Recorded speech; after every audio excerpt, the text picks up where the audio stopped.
अस्सलाम वालेकुम। Event learning and development में खुश आमदीद। मैं हूं आपका दोस्त मोहम्मद शुएब अख्तर। जैसा कि आप जानते हैं कि हमने एक सीरीज शुरू की है जिसमें हम नेविटी टीसी सर्टिफाइड असेसर की मेथडोलॉजी का जो पार्ट है, लेवल 1, लेवल 2, लेवल 3, लेवल 4 के नेशनल सर्टिफाइड असेसर्स के लिए वो हमने शुरू किया है। तो आज हमारा है फोर्थ लेक्चर और आज हम पढ़ेंगे मेथडोलॉजी से रिलेटेड। आप जानते हैं कि मेथडोलॉजी के 40 क्वेश्चंस आने हैं एनटीएस के टेस्ट में। तो इस सीरीज का बनाने का मकसद, लेक्चर्स की सीरीज बनाने का मकसद बेसिकली आप लोगों की तैयारी कराना है। तो चलिए मेरे साथ देखते हैं आज आपके ये लेक्चर्स में क्या लेके आए हैं आप। तो चलते हैं जी अपने लेक्चर की तरफ।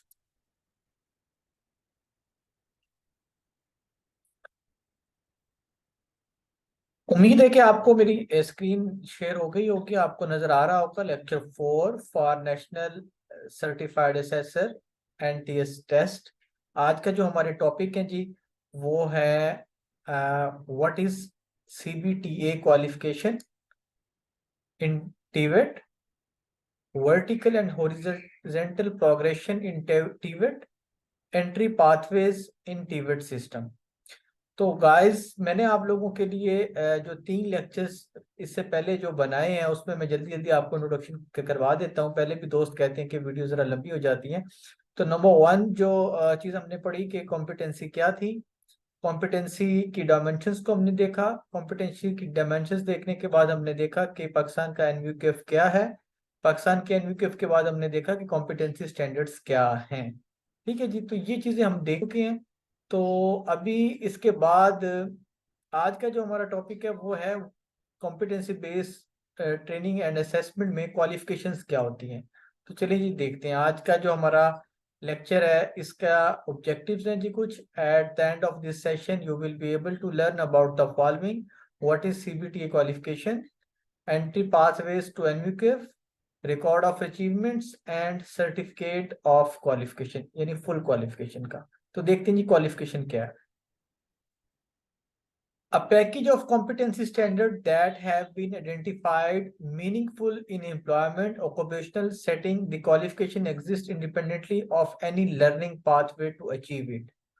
एक कॉम्पिटेंसी स्टैंडर्ड का एक ऐसा पैकेज जिसको मिलके आप एक ऐसी क्वालिफिकेशन, एक ऐसा कोर्स, एक ऐसा जो आप ये कह सकते हैं कि क्वालिफिकेशन डिजाइन करते हैं जिसको करने के बाद, पास करने के बाद आप उस स्पेसिफिक ट्रेड में, उस स्पेसिफिक ऑक्यूपेशन में कोई खास मुलाजमत हासिल कर सकें, तो उसको हम कहते हैं क्वालिफिकेशन। ठीक है जी। The qualification exist independently of any learning pathway to achieve it. तो उस क्वालिफिकेशन को अचीव करने के मुख्तलिफ तरीक़ेकार हो सकते हैं और मुख्तलिफ तरीके, मुख्तलिफ पाथवे से उसको अचीव किया जा सकता है। आज हम पाथवेज भी देखेंगे कि कौन कौन से पाथवेज के थ्रू हम इन क्वालिफिकेशंस को अचीव कर सकते हैं। तो दोबारा मैं आपको बता देता हूँ क्वालिफिकेशन क्या है। क्वालिफिकेशन जो है वो कॉम्पिटेंसी स्टैंडर्ड्स का पैकेज है।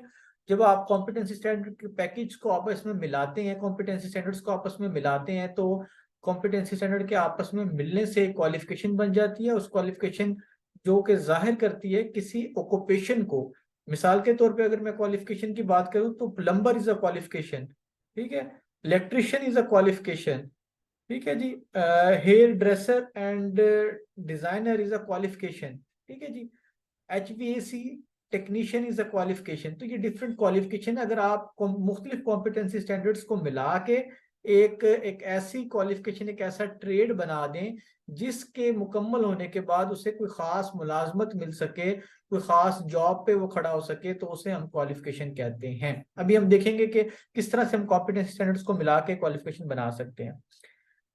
A formal outcome of the NVQ assessment and validation process in the form of certificate, diploma, degree issued by an assessment body and determine that the individual has achieved the industry defined competency as specified in the competency standards। आप लोगों ने देखा था कि competency standards क्या थे। तो हमने पढ़ा था कि कॉम्पिटेंसी स्टैंडर्ड ऐसे स्टैंडर्ड्स होते हैं जिनको इंडस्ट्री डिजाइन करती है और बेसिकली ये वो परफॉर्मेंस क्राइटेरिया या वो आउटकम्स होती हैं जो कि किसी कैंडिडेट ने इंडस्ट्री आफ्टर ट्रेनिंग किसी इंडस्ट्री में जाके परफॉर्म करना होता है। तो जब आप अपना कॉम्पिटेंसी स्टैंडर्ड्स बना लेते हैं तो उन कॉम्पिटेंसी स्टैंडर्ड्स बनाने के बाद आप उन कॉम्पिटेंसी स्टैंडर्ड्स को मिला के क्वालिफिकेशन बना देते हैं। उस क्वालिफिकेशन का पढ़ने के बाद, उस क्वालिफिकेशन पे ट्रेनिंग के बाद कोई सर्टिफिकेट, डिप्लोमा या डिग्री इशू होती है, जो कोई असेसमेंट बॉडी, कोई क्वालिफिकेशन अवार्डिंग बॉडी इशू करती है। और उस क्वालिफिकेशन अवार्डिंग बॉडी के सर्टिफिकेट की वजह से आप उस इंडस्ट्री के उन स्टैंडर्ड्स को, उन आउटकम्स को, उन परफॉर्मेंस क्राइटेरिया को अचीव कर सकते हैं, अचीव कर पाते हैं, जो आपने इंडस्ट्री में जाके इस्तेमाल करने होते हैं।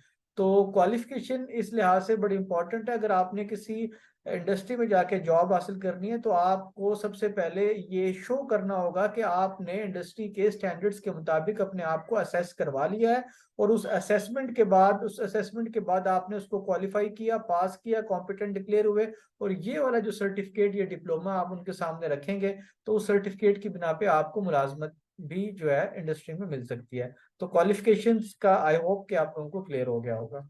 क्वालिफिकेशन, अगर मैं इसको नॉन सीपीटी में बात करूं तो ये बेसिकली वो ट्रेड है, वो सर्टिफिकेट कोर्स का नाम है, क्वालिफिकेशन का नाम है, ट्रेड का नाम है, ऑक्यूपेशन का नाम है।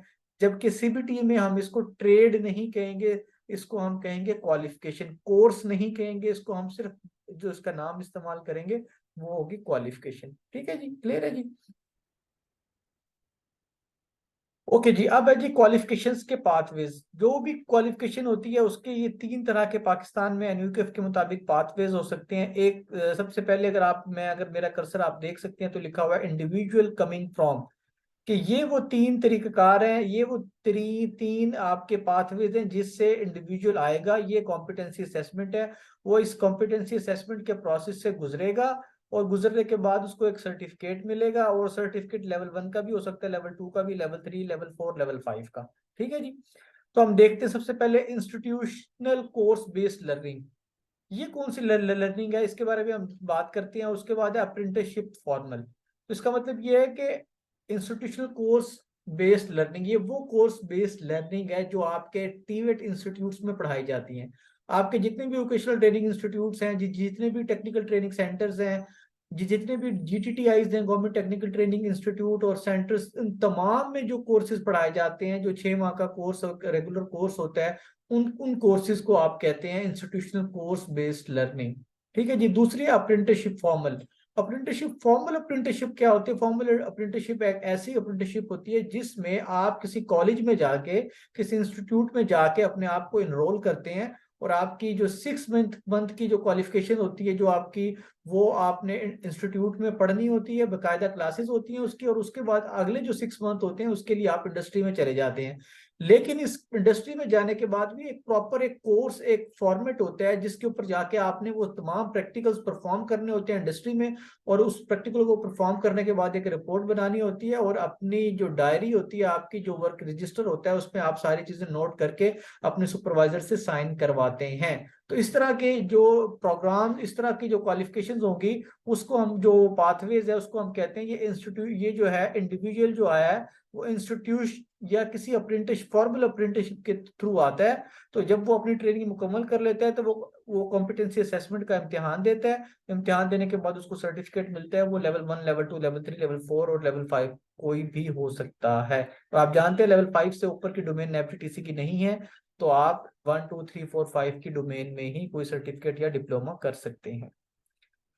ओके जी। उसके बाद है work based learning non formal, work based learning programmes. Work based learning non formal से क्या मुराद है? ये ऐसी लर्निंग है जो आप किसी ऐसे इंडस्ट्री में जाके सीखते हैं जिसका कोई खास सिलेबस या कोर्स नहीं होता। नॉन फॉर्मल बेसिकली क्या होता है? नॉन फॉर्मल ऐसा तरीकाकार होता है जिसकी कोई स्पेसिफिक, कोई कोर्स, कोई करिकुलम, कोई सिलेबस नहीं होता। बस आप इंडस्ट्री में जाते हैं, बहुत सारी इंडस्ट्री अप्रेंटिसशिप करवाती हैं, उनका जो कोर्स होता है उन्होंने बस क्लासरूम के अंदर वो चीजें पढ़ा रहे होते हैं जो कोई अप्रूव्ड किसी गवर्नमेंट बॉडी से कोर्स, सिलेबस या करिकुलम नहीं होता। उन्होंने अपना एक कोर्स बनाया होता है, उसके मुताबिक अपने जो अप्रेंटिस ही होती है उनको ट्रेनिंग कराते रहते हैं। साल 2 साल के बाद वो काफी चीजें सीख जाता है बच्चा। लेकिन जब वो बच्चा सीख जाता है तो उसने, क्योंकि किसी कॉलेज का, किसी इंस्टीट्यूट का, कोई भी ऐसी एकेडमिक इंस्टीट्यूशंस का वो पार्ट नहीं रहा होता, तो इसलिए हम इसको कहते हैं वर्क बेस्ड लर्निंग। वो अपने उसी इंडस्ट्री में रह के काम सीखता है, उसी वर्क प्लेस पे रह के काम सीखता है जिसपे वो पहले दिन गया होता है। तो वो 2 साल के बाद इस काबिल हो जाता है कि वो एक अच्छा इलेक्ट्रीशियन बन जाता है। तो अगर वो सर्टिफिकेट लेना चाहता है तो वो क्या करेगा, तो उसको भी एक कॉम्पिटेंसी असेसमेंट का एक इम्तिहान प्रॉपर देना होगा।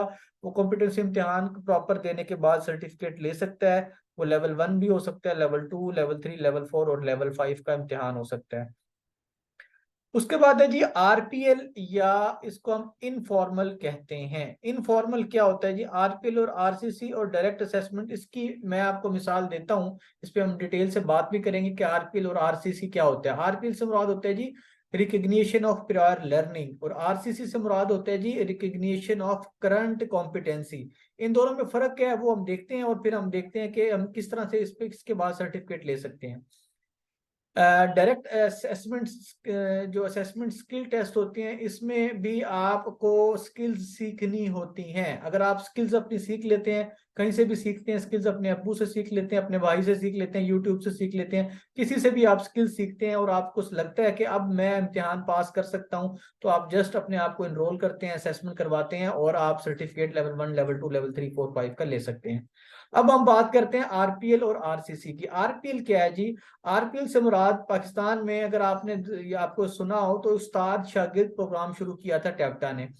और जब टेप्टा ने उस्ताद शागिर्द प्रोग्राम शुरू किया तो इसमें क्या कहा गया कि वो लोग, वो बच्चे जिन्होंने किसी उस्ताद के पास काम सीखा है, किसी इंडस्ट्री में किसी उस्ताद के साथ साथ काम सीखा है, किसी दुकान पे उस्ताद के साथ काम सीखा है, वो बचपन में आ जाते हैं और करते करते 10-15 साल के बाद वो पूरा उस्ताद बन जाता है, लेकिन उसके पास कोई फॉर्मल क्वालिफिकेशन नहीं होती। अब उसके पास स्किल्स भी है, उसका एटीट्यूड भी है, नॉलेज भी है, तमाम चीजें उसके पास मौजूद है, लेकिन सर्टिफिकेट मौजूद नहीं है। तो इसको हम कहते हैं रिकग्निशन ऑफ प्रायर लर्निंग, के उसने जो पहले से जो सीखी हुई उसकी स्किल्स है, नॉलेज है, उसका एटीट्यूड है, उसको रिकग्नाइज करने के लिए वो असेसमेंट अपनी करवाता है, और करवाने के बाद वो सर्टिफिकेट लेके अपना एक फॉर्मल क्वालिफिकेशन हासिल कर लेता है। और उस पे आप लेवल 1, लेवल 2, लेवल 3, लेवल 4 और लेवल 5 की क्या सर्टिफिकेट कोई भी ले सकते हैं। अब बात करते हैं आरसीसी की। आरपीएल में हमने देखा कि वो बच्चा जिसने अब 10 साल लगा के काम सीखा होता है, अब उसकी जो पुरानी लर्निंग होती है सारी, उसकी जो स्किल्स होती है, नॉलेज, एटीट्यूड होता है, उसको उसने जो प्रायर लर्निंग है, ठीक है जी, तो वो लर्निंग जो उसने पहले से हासिल की हुई है उसको वो रिकग्नाइज करता है। अब बात आती है आरसीसी की। इसका मतलब होता है रिकग्निशन ऑफ करंट कॉम्पिटेंसी। इसका क्या मतलब है? इसका मतलब ये है कि अगर आपकी टेक्नोलॉजी में कोई चेंज आ गया, टेक्नोलॉजी के चेंज आने से आपको कुछ नई स्किल्स सीखने की जरूरत पड़ी, और अब आप चाहते हैं कि उन स्किल्स को आप असेसमेंट के थ्रू फॉर्मल क्वालिफिकेशन का हिस्सा बना सकें, तो आप उसको हम कहते हैं रिकग्निशन ऑफ करंट कॉम्पिटेंसी। क्या मतलब है जी इसका? इसका मैं आपको आसान सा मतलब समझाता हूँ। एक बच्चा, एक कैंडिडेट है जिसने 2000 में एमसीएस कंप्लीट किया। एमसीएस से मुराद है मास्टर इन कंप्यूटर साइंसेज। अब उसने एमसीएस कंप्लीट किया 2000 में, तो उसने 1998 जो विंडो थी, 98 विंडो थी, उस पे काम किया। उसको बहुत सारी कंप्यूटर की ऐसी चीजें जो आज जरूरत है, जो जो 20-21 साल के बाद जो चीजें चेंज हो गई, लैपटॉप्स आ गए, पेंटियम 2, 3, 4 निकल के अब आई सीरीज में आ गई, i1, i3, i4, i5, i6, i7, i8, i10 तक जो कंप्यूटर आ गए, और विंडो किस तरह एडवांस होती गई, और आज आप विंडो 13 या 14 पे काम कर रहे हैं। तो इन तमाम चीजों में जो टेक्नोलॉजी का जो चेंज आया है, अब उसको यूटिलाइज करने के लिए आपका इदारा कहता है कि भाई अगर आपने सिस्टम के अंदर मौजूद रहना है तो आपको अपनी कॉम्पिटेंसीज को चेक करना पड़ेगा, आपको नई स्किल सीखनी पड़ेगी। अब वो क्या करेगा वो कैंडिडेट? अब वो इंस्ट्रक्टर है किसी कॉलेज में, तो वो नई जो टेक्नोलॉजी है, नया जो नेटवर्किंग का सिस्टम है, नई विंडोज पे काम करना सीखता है, और उसके बाद वो कहता है कि जनाब अब मुझे नया जो टेक्नोलॉजी में जो चेंज आया था वो मैं सीख चुका हूँ, अब मैं इसका छोटा सा एक इम्तिहान देता है, और वो इम्तिहान देने के बाद जो नई चीज उसने करंट कॉम्पिटेंसी, पहले जो उसकी कॉम्पिटेंसीज थी उस पर कोई शक नहीं है, उसके पास मौजूद थी, लेकिन वो जो कॉम्पिटेंसीज थी वो पुरानी कॉम्पिटेंसीज हो चुकी थी। अब करंट कॉम्पिटेंसीज जो टेक्नोलॉजी की चेंज की वजह से, या जो हमारे सिचुएशंस की चेंज की वजह से, जैसे अब कोविड के अंदर सब चीज ऑनलाइन हो गई, तो ऑनलाइन टीचिंग मेथोडोलॉजी आपको सीखनी पड़ जाती है। तो आप वो इस तरह की जो कॉम्पिटेंसीज होंगी जो आपको करंट कॉम्पिटेंसी कहलाएंगी, जो आपको फौरी तौर पे अपनी टेक्नोलॉजी को, अपने नॉलेज को, अपने स्किल्स को इम्प्रूव करने के लिए सीखना पड़ेगा, उसको हम कहते हैं करंट कॉम्पिटेंसी। अगर आप ऐसी चीजें सीख लेते हैं, वो आप यूट्यूब से सीखते हैं, वो किसी उस्ताद से सीखते हैं, वो किसी एकेडमी से सीखते हैं, जो कहीं से भी सीखते हैं, सीखने के बाद आपको अगर उनको फॉर्मल आप उसकी वैलिडेशन चाहते हैं, रिकग्निशन चाहते हैं, तो आपको प्रॉपर एक इम्तिहान में बैठना होगा और सर्टिफिकेट लेना होगा लेवल 1, लेवल 2, लेवल 3, लेवल 4 का।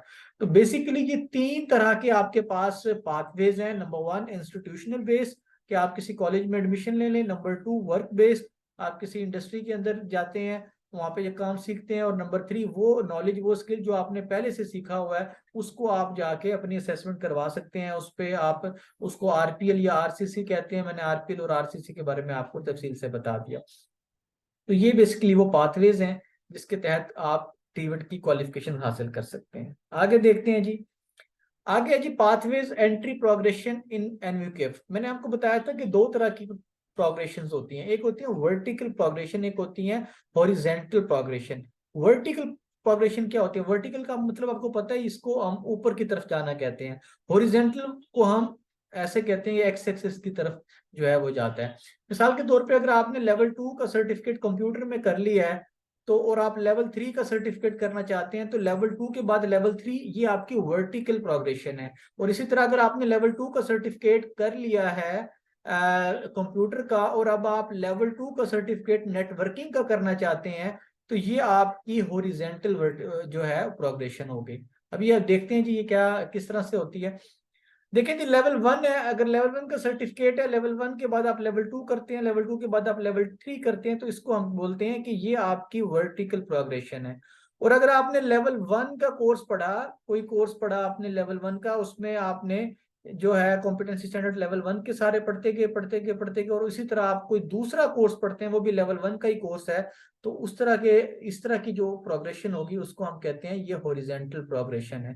याद रखें कि आपको वर्टिकल प्रोग्रेशन करने के लिए लेवल 1 पहले चाहिए, फिर लेवल 2 चाहिए, फिर लेवल 3 चाहिए। और आपको हॉरिजेंटल प्रोग्रेशन करने के लिए आपको एक ट्रेड से दूसरा ट्रेड, ठीक है, सॉरी, एक क्वालिफिकेशन से दूसरी क्वालिफिकेशन, एक कॉम्पिटेंसी स्टैंडर्ड से दूसरा कॉम्पिटेंसी स्टैंडर्ड, तीसरा कॉम्पिटेंसी स्टैंडर्ड जो है, अगर आप उसको अचीव करते जाते हो, तो ये आपकी हॉरिजॉन्टल प्रोग्रेशन होती है। अगर मैं आपको ये कहता हूं कि आपने एक क्वालिफिकेशन में 5 कॉम्पिटेंसी स्टैंडर्ड्स हैं, तो आपने उस क्वालिफिकेशन का पहला कॉम्पिटेंसी स्टैंडर्ड पास कर लिया और उसको उसका सर्टिफिकेट हासिल कर लिया, तो अब आप वर्टिकल प्रोग्रेशन आपकी अभी नहीं बनेगी। अब आप हॉरिजॉन्टल में आप दूसरी की तरफ जाएंगे, आप उसी क्वालिफिकेशन का दूसरा कॉम्पिटेंसी स्टैंडर्ड पास करते हैं, फिर आप उसी क्वालिफिकेशन का तीसरा कॉम्पिटेंसी स्टैंडर्ड पास करते हैं। तो इसी तरह जब आपकी वो क्वालिफिकेशन मुकम्मल हो जाती है, तो आप लेवल 1 के तमाम कॉम्पिटेंसी स्टैंडर्ड्स को पास कर चुके हैं। अब आपके पास लेवल 1 की फुल क्वालिफिकेशन का सर्टिफिकेट मौजूद है। तो इस तरह अब आपने अगर वर्टिकल उसमें की तरफ जाना है, प्रोग्रेशन की तरफ, तो आपने लेवल 2 में एडमिशन लेना है। और अगर आपने हॉरिजॉन्टल की तरफ जाना है, तो आप इसी कंप्यूटर की या किसी और क्वालिफिकेशन की कोई और किसी कोर्स में लेवल 2 में इनरोल होके अपने स्किल्स को जो है वो इम्प्रूव कर सकते हैं। याद रखें, चाहे आपने हॉरिजॉन्टल प्रोग्रेशन करनी हो, चाहे आपने वर्टिकल प्रोग्रेशन करनी हो, आपको कॉम्पिटेंसी असेसमेंट के थ्रू ही रिकॉग्नाइज किया जाएगा, असेस किया जाएगा, देन आप अपना एक स्टेप से अगले स्टेप की तरफ जा सकेंगे। तो बेसिकली इसमें यही बताया गया है कि लेवल 1, लेवल 2, लेवल 3 के लिए आपने जाना है, उसके ये कॉम्पिटेंसी स्टैंडर्ड्स हैं। तो आपको पहले इम्तिहान देना पड़ेगा, जब आप इम्तिहान दे लेंगे तो फिर आप लेवल 2 में आएंगे, और इसी तरह फिर आप इम्तिहान देते हैं तो फिर आप लेवल 3 में आते हैं। ठीक है जी, ये आपको शो कर रहा है, इस तरह जाते हैं आप या आप इस तरह जाते हैं। दोनों सूरतों में आपको as a result of assessment of RPL enter the appropriate level and then move up.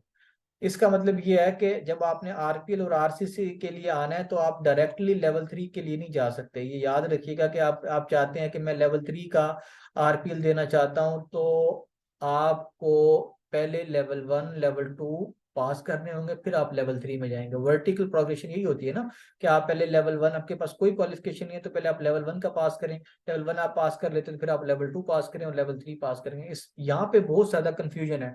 मैं आपको बता दूं, वो कुछ लोग ये कहते हैं कि आप लेवल 2 का डायरेक्टली आके या लेवल 3 का डायरेक्टली क्वालिफिकेशन आरपीएल के थ्रू ले सकते हैं। तो याद रखिए, पाकिस्तान में मैंने आपको बताया था कि लेवल 1 के बहुत कम कोर्सेज हैं, इसलिए आप लेवल 2 का तो डायरेक्ट आप सर्टिफिकेट ले सकते हैं लेकिन आरपीएल के थ्रू। लेकिन जब आपने लेवल 3 का सर्टिफिकेट लेवल 4 लेवल 5 का लेना है, तो आपको अपनी वर्टिकल प्रोग्रेशन करने के लिए सबसे पहले आपको लेवल 2 पास करना होगा, फिर आप लेवल 3 पास करेंगे, फिर लेवल 4, और इसी तरह फिर आप जाके लेवल 5 पास करेंगे। ठीक है जी।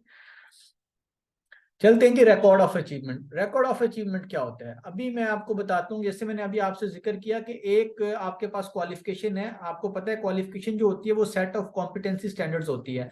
मैं अभी आपको एक क्वालिफिकेशन दिखाता हूँ कि आपके पास एक क्वालिफिकेशन थी, ये ब्लू ब्लॉक्स में, और आप देख रहे हैं कि ये क्वालिफिकेशन का कलर है ब्लू, और इसमें 1 2 3 4 5 6 7 8 9 कॉम्पिटेंसी स्टैंडर्ड्स पे ये मुश्तमिल है। आप याद रखें कि अगर तो आप इन तमाम कॉम्पिटेंसी स्टैंडर्ड्स को पास कर लेते हैं, तब आप इस फुल क्वालिफिकेशन के सर्टिफिकेट के हकदार हैं, उसको आप कहते हैं ये फुल क्वालिफिकेशन का सर्टिफिकेट है। और अगर आप इस क्वालिफिकेशन का इम्तिहान देते हैं और उसमें से आप पहले 5 जो कॉम्पिटेंसी स्टैंडर्ड्स हैं इनको पास कर पाते हैं, और आखिरी 4 आपसे फेल हो जाते हैं या उसमें आप कॉम्पिटेंट डिक्लेयर नहीं होते, तो पहले 5 के अगेंस्ट आपको रिकॉर्ड ऑफ अचीवमेंट मिल जाएगा। मैं दोबारा बता देता हूं कि अगर आपने एक इम्तिहान दिया, 5 उसके 9 कॉम्पिटेंसी स्टैंडर्ड थे, उन 9 कॉम्पिटेंसी स्टैंडर्ड में से आप पहले 5 को कॉम्पिटेंट में डिक्लेयर होते हो और आखिरी 4 में कॉम्पिटेंट डिक्लेयर नहीं होते, या ये भी मुमकिन है कि आखिरी 4 में हो जाते हो, पहले 5 में नहीं होते, या ये भी मुमकिन है कि दरमियान वाले 4 में या 5 में हो जाते हो, बाकियों में नहीं होते, तो जितने कॉम्पिटेंसी स्टैंडर्ड्स आपने कॉम्पिटेंट डिक्लेयर हुए होंगे, पास किए होंगे, उसके अगेंस्ट आपको एक हर कॉम्पिटेंसी स्टैंडर्ड के अगेंस्ट एक रिकॉर्ड ऑफ अचीवमेंट मिल जाएगा। रिकॉर्ड ऑफ अचीवमेंट का मतलब ये है कि आपको वो सर्टिफिकेट उस कॉम्पिटेंसी स्टैंडर्ड के पास करने के बाद मिला है। अब आप ये चाहते हो वो फुल क्वालिफिकेशन का सर्टिफिकेट लेवल 1 लेवल 2 का नहीं होगा। अब आप चाहते हैं कि मैं फुल क्वालिफिकेशन का सर्टिफिकेट लेना चाहता हूं, तो फिर आपको क्या करना होगा, आपको वो जो आपके पास नहीं हुए थे कॉम्पिटेंसी स्टैंडर्ड, उनका इम्तिहान देना पड़ेगा। उनका इम्तिहान देने के बाद आप उस क्वालिफिकेशन का पूरी का सर्टिफिकेट हासिल कर सकते हैं। ठीक है जी। सॉरी।